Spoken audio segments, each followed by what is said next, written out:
Hi, I am Mandy Singandende, commonly known as Miss Mandy. So, growing up, I had so many challenges. I was born in 1999 on the 16th of November in Livingstone.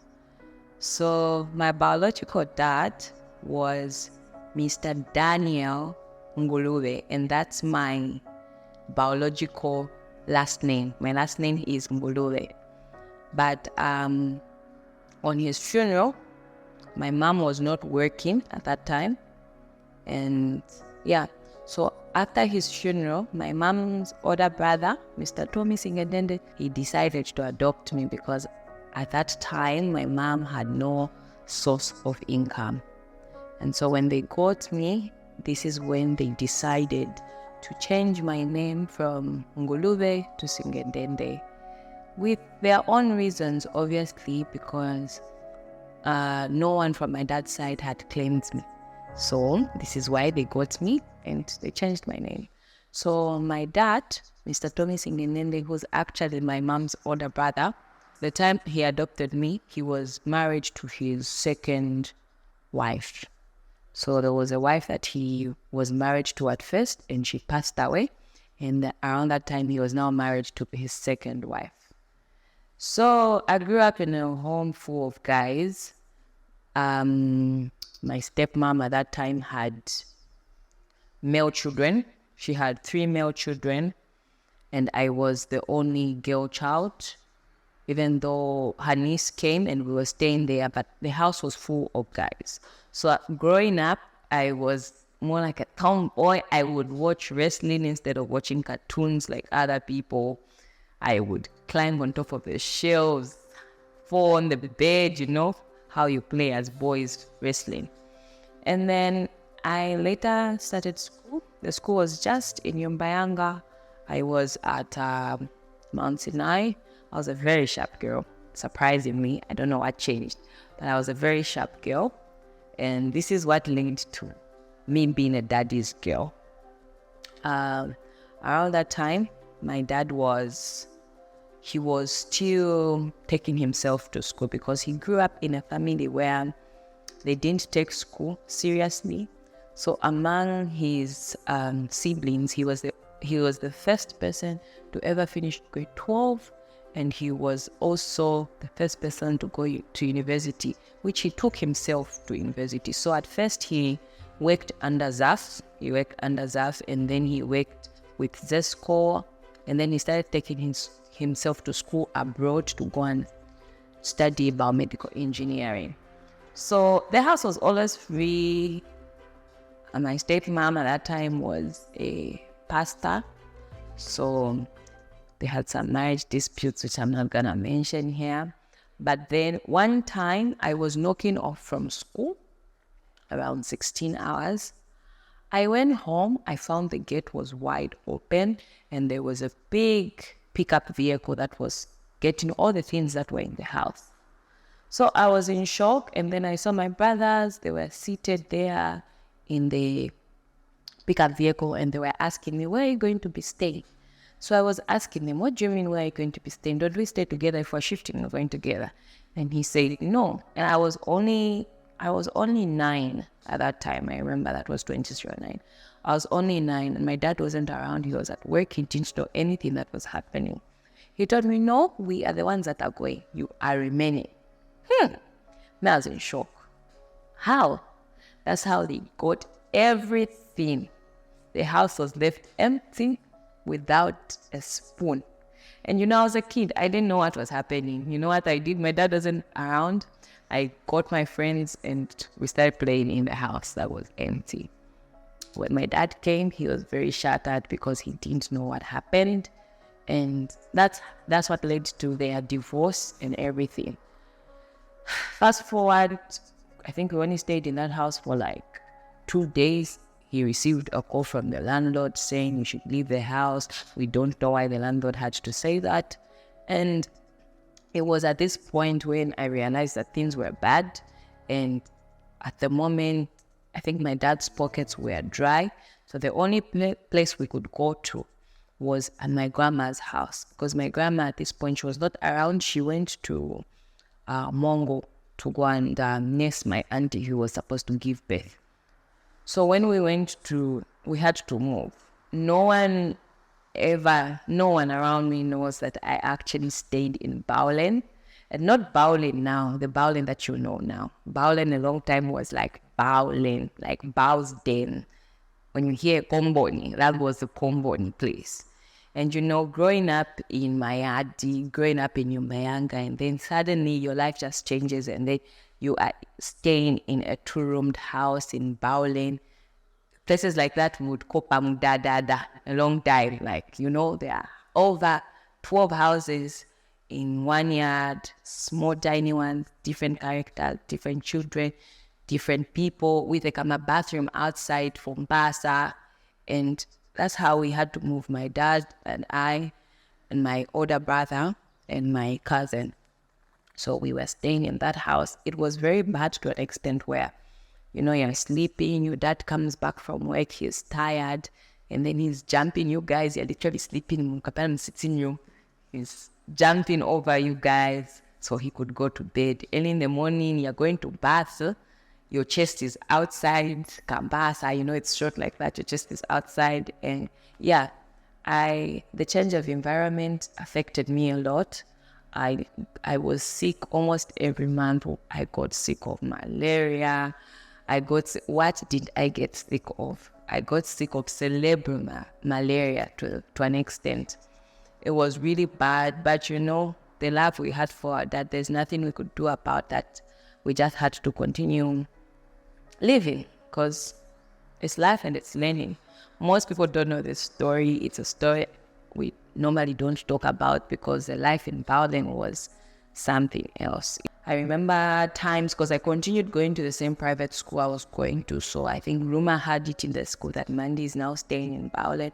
And you know how friends and peers are when they find out something funny, it's like they want to mock you about it and everything. So it reached an extent where I'd go to school and my friends would laugh at me. Just tell us to stay in Bowlen.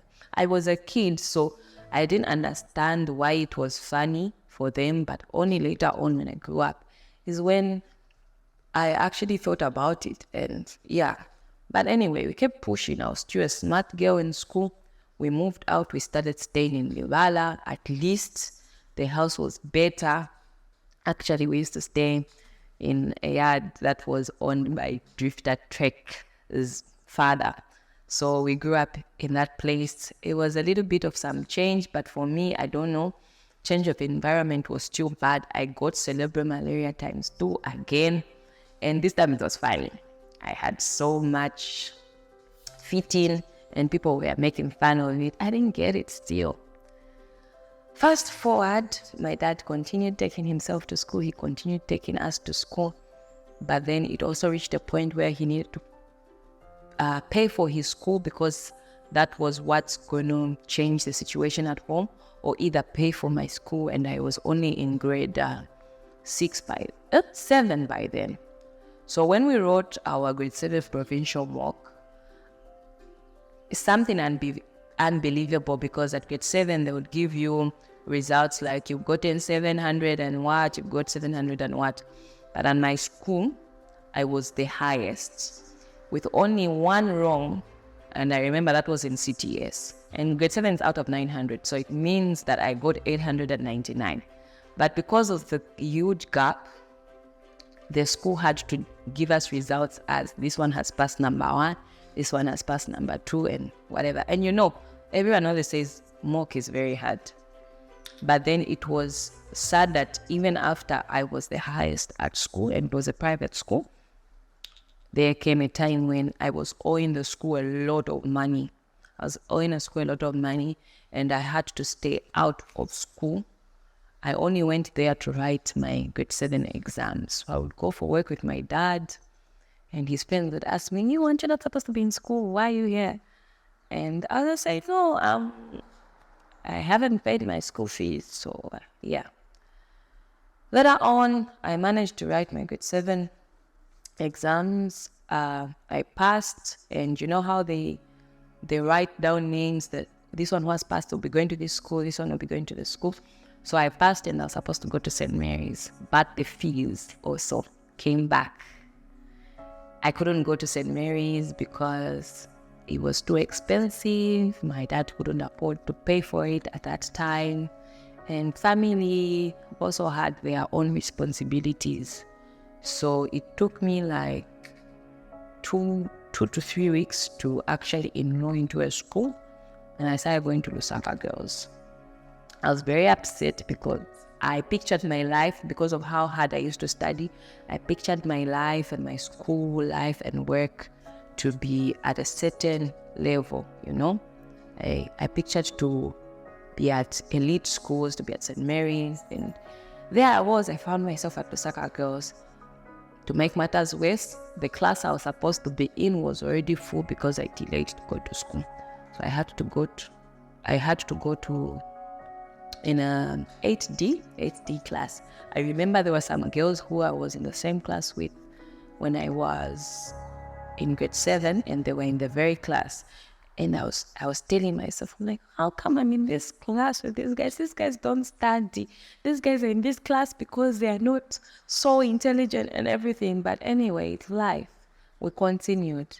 So I was at Osaka Girls, grade 8. I was at Osaka Girls, grade 9. I passed. I was at Osaka Girls, grade 10 up to grade 12. So I finished my school from there. So when I was 17, in 2017, I've always had entrepreneurship mind. I think because of my grandma, because I lived with my grandma for so long, my dad and my grandma. My grandma would make, she would make mungoyo, she would make chiwantu, and we used to sell it. She'd send me to go and sell, you know, she would tell you, if you sell this much, I'll give you this much. And yeah, so I started job hunting when I was only 17 years. And it's a little bit hard in Zambia for a 17-year-old to get a job. Like, you sit down and wait at least, because it's like 21 years and above. And people would ask me, what are you rushing for? But it's because of the entrepreneurship mind that I had in my... And then later I had a friend. She was young. We're actually the same age. She, at least, I don't know anyway. I won't say about her background, but I think she came from a home where they were at least well-to-do. And she also had an entrepreneurship mind. So she would buy thrift clothes and sell them. So one time she asked me if I could model for her. And she said, no, at the moment, since I'm not making enough, I can't pay you. But if you're okay, I would be giving you the pictures, and you would use the pictures to brand yourself, because she had like a big phone at that time when iPhone was just being introduced. Then I said, no problem. So I would go to her place, I would take pictures in her clothes, the clothes that she used to sell, and she would send me the pictures, and I would use those pictures to brand myself on social media. And after that, I said, if Natalie can do it, I can do it. So with only a 400 kwacha one day, early in the morning, I went to Soweto, I ordered some clothes. I called a friend of mine, Sepo. She had an iPhone 6 at that time. And I'd tell her to capture the clothes for me. And then I would buy her bundles or airtime. I'd give her money for bundles, so she would come. And then time came for me to go to university. I really wanted to go to Evelyn Horn because I wanted to study biomedical sciences. But then I knew at that time that my dad was taking care of a lot of people. Even up to today, he's still taking care of a lot of people. So it was for him to upgrade himself and also make sure his children are also doing well. So it was like a balance of life, which was a little bit hard because he was doing it on his own. So I got an acceptance letter for Evelyn Horn, but I think maybe the fees were still not too favorable for us. And then I got an acceptance letter for Rusangu University, the one here in Osaka. I couldn't go there as well. And then he found Rockview, which had payment plans that were favorable, the fees were okay, and that's how I went to Rockview. So I studied at Rockview also. When I went there to study biomedical sciences. We finished our A-levels and we were just told that they do not offer biomedical sciences after a whole 1 year of A-levels. And then the only option that was there was us studying clinical medicine. So that's how we started studying clinical medicine. I think we were less than 10. And then, life went on, university life, relationships. I was once in a relationship with a guy I loved so much. Like, up to this time, I would say he's my favorite ex. But life wasn't really fair whatsoever. So he was at Apex. He was supposed to be in his 4th year. I don't know what went over him. He stopped paying his tuition fee. His father found out. They chased him from home. It reached an extent where he started staying somewhere where he needed to contribute money. I helped him find a job somewhere. He just stopped going. I asked him why. He said, no, I work too much, blah, blah, blah. I don't know. I don't know if I should say he was lazy or what. He got into debt. He almost gave his phone as collateral when he was getting a loan. But then I told him, if you give away your phone as collateral, how are we going to be communicating? Naive me, I got my school laptop. I gave it to him. I told him you can use it as collateral. But not that I was stupid. In my mind, I was giving him the laptop as a way of him working hard to earn the money so he could give me back my laptop. But it's like they used the laptop to pay off their debt. And that was really hard on me. I had to lie to my father that my laptop was stolen, school. And that was bad because I had a laptop in first year. Again, it was stolen. This time it was stolen for real. But the other time I had to give it to my ex so he could pay off his loan. Yeah, so it was really hard. I told him, I helped him write an apology letter to his parents so that they could forgive him for what he did and he could continue going to school. That worked out well. He started going to school that wasn't in Osaka. And then he just one day sent me a message saying, because I would call him, he's not picking up, I would text him, he would say, I'm busy, assignments, blah, blah, blah. So I said, guy, I'm also in school, but these things you need to balance. And then later he sent me a message saying, let's do this. When I'm at school, we're on a break. When I'm back, we're in a relationship. In my mind, I'm like, huh? Like, huh? Did I just get you right? Like, when you're in school, we're on a break. When you're back here, we're in a relationship. Then later I found out he was seeing someone else at their school. Because sometimes I'd say, can I come over to your boarding house? He'd say, no, since I'm new here. None of that was making sense to me. Till I found out that he was actually seeing someone. It hurt me a lot. That was like a whole 2 years relationship. I introduced him to my grandma. I introduced him to my auntie. I was so invested in that relationship. And so many things happened just for it to just go. Funny thing, when I was in 3rd year, that it was like, we're already like 1 year of not being in a relationship. I received a call. Hello, is this Mandy? I'm like, yeah, this is Mandy. We're calling you from, I don't know what police station that was. Then I'm like, oh, the police calling me. And then they went like, do you know this guy? I said, yes, I know. Okay, so we arrested him for theft. So if you don't pay this money by this time, we're going to lock him up. And then I'm like, guys, I dated this guy 1 year ago. Why is the police calling me and why should I be the one to pay for the money he stole? Like, why? That was very funny. But then, Miss Mandy is a kind-hearted person. Not that I paid the money. I had to look for his parents' number. I had to text the young sister. I had to text the cousin. And they did all that, and they got him out. He later called me to apologize and to say thank you. And yeah, I'm just a kind of person like that. So, moving on back to my school life, I went to do my attachments in Chipata. Life in Chipata was very enjoyable. It was very nice. But I once reached a point where I cried a lot because I got a call that my dad was electrocuted by electricity. He's a biomedical engineer. And then as they explained it, they said the power that electrocuted him is power enough to light up the whole Lusaka. And that was like, huh? So he was electrocuted as he was fixing some machines at UTH. So when he fell down, some acid fell down and he inhaled that stuff.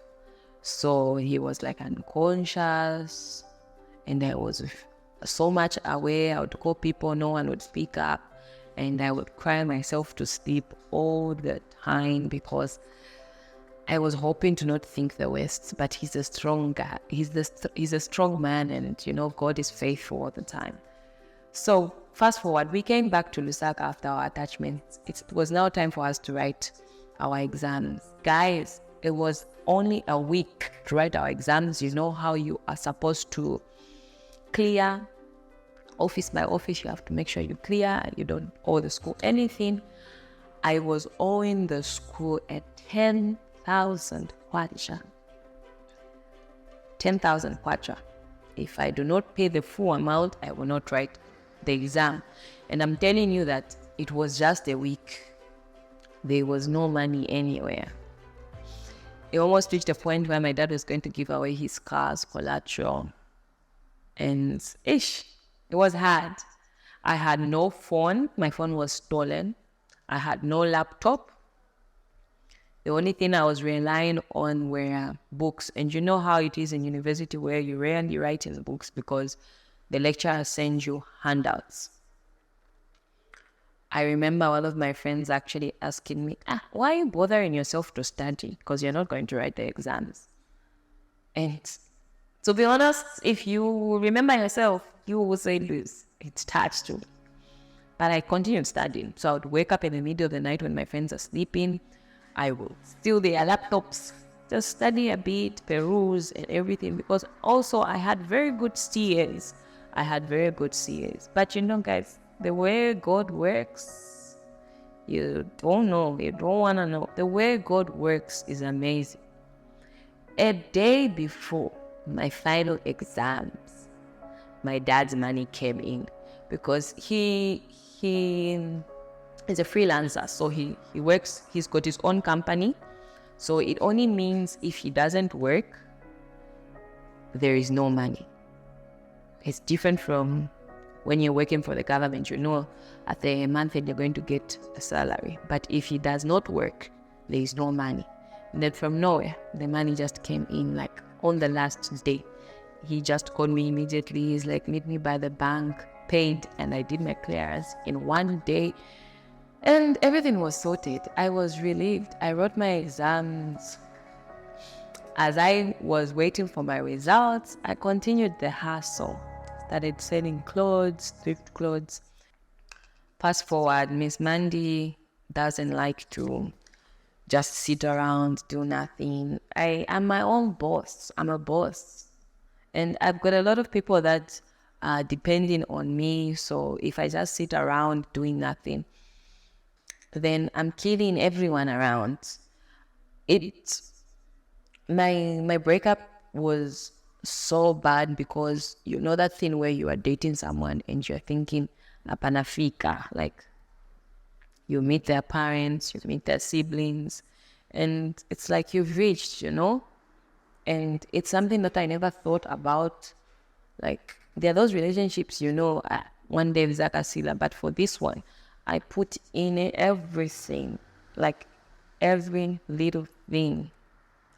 We did business together. But even as we were doing business, it was like a competition of which I did not understand. Why is it a competition? I took his young sisters just like my young sisters. I cried a lot. He literally broke up with me when we were in the same house, and not even the guts of telling it to my face. But I was like sleeping in the bedroom. He was in the living room. He sent a message. Like, why are you sending a message when we're in the same house? Like, why are you being a coward or something? I wanted to end my life. I literally had doom with me. And I regret doing that, because why was I going to take my life for something that was...